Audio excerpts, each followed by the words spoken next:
একদিকে হামাস এমন সব মিসাইল মারছে যা ঠেকাতে পারছে না আয়রন ডোমও। হুথি তো আগেই শুরু করেছে নতুন করে হামলা। থেমেছিল ইরানের বড় বেটা হিজবুল্লাহ। এবার সেদিক থেকেও এমন হামলা এলো, তাতে বহুদিন পর এমন কেঁপে উঠল ইসরায়েল। ইসরায়েল ডিফেন্স ফোর্স জানিয়েছে শনিবার লেবানন থেকে একাধিক ক্ষেপণাস্ত্র ছোড়া হয়েছে। গত ডিসেম্বরের পর লেবানন থেকে এই প্রথম কোনো রকেট হামলা হলো ইসরায়েলে। পাল্টা হামলাও করেছে ইসরায়েল। ইসরায়েলি হামলার পর এবার নতুন করে হুমকি দিলেন লেবাননের প্রধানমন্ত্রী নওয়াফ সালাম। বললেন, ইসরায়েলি হামলা নতুন যুদ্ধের দিকে ঠেলে দিচ্ছে। বিশ্বের এমন কোনো দেশ নেই যে দেশটির নাগরিকরা 24 ঘন্টায় আতঙ্কে থাকে, কিন্তু ইসরায়েলিরা যেন আসমানি মীমাংসায় অনন্ত ফেরে পড়ে গেছে। এ যুদ্ধ যেন শেষ হওয়ার নয়।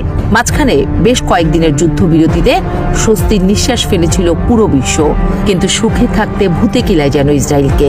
বলা নেই কনে মুহূর্তেই নাই হয়ে গেল যেন গাজার কয়েক শত প্রাণ। মুহূর্তেই গর্জে উঠল গাজার পক্ষের শক্তি।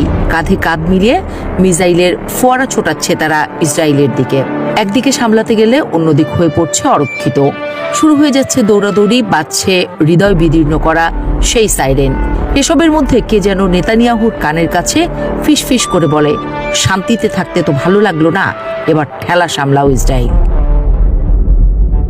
ইসরায়েলের এক কর্মকর্তা জানিয়েছেন, লেবানন থেকে শনিবার সকালে 6টি রকেট ছোড়া হয়েছিল ইসরায়েলের দিকে। এখন পর্যন্ত গাজা, ইয়েমেন বা লেবাননের কোনো সশস্ত্র গোষ্ঠী বা সংগঠন ইসরায়েলের উপর রকেট হামলার দায় স্বীকার করেনি।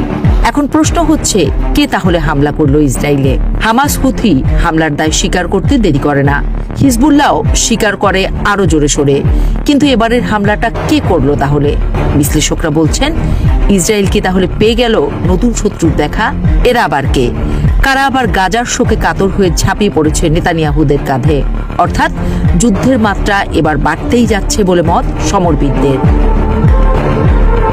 বিশ্লেষকরা বলছেন, ইসরায়েল প্রশ্নে এবার কঠিন হিসেব নিকেশে বসেছে ইরান। যুদ্ধ কৌশলেই বড় পরিবর্তন দেখা যাচ্ছে খামেনিদের। কিসের জন্য যেন অপেক্ষা করছে তারা। একদিকে সাগর আকাশ কাঁপিয়ে শুরু করেছে যুদ্ধাস্ত্র প্রদর্শনী, অন্যদিকে খেপিয়ে দিচ্ছে পালক পুত্রদের। এদিকে পশ্চিমাদের ভয় ধরানো সংবাদ দিয়েছে আন্তর্জাতিক আণবিক শক্তি সংস্থা।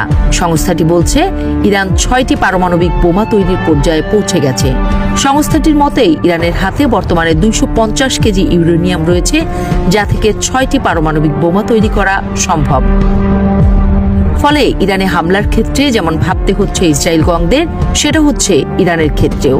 কারণ এবার যদি যুদ্ধটা শুরু হয়ে যায়, তা পরিণত হবে মহাযুদ্ধে। তাই ইরান পরিকল্পনা করছে কিভাবে সরাসরি যুদ্ধটা এড়িয়ে ইসরায়েলকে কাবু করা যায় কৌশলে। ইরানের ক্ষেত্রে নির্ভর করছে তার পালক পুত্রদের উপরই। গাজার পাখিদের ভালোবেসে ইরানের হয়েই লড়ছে তারা নামে বেনামে।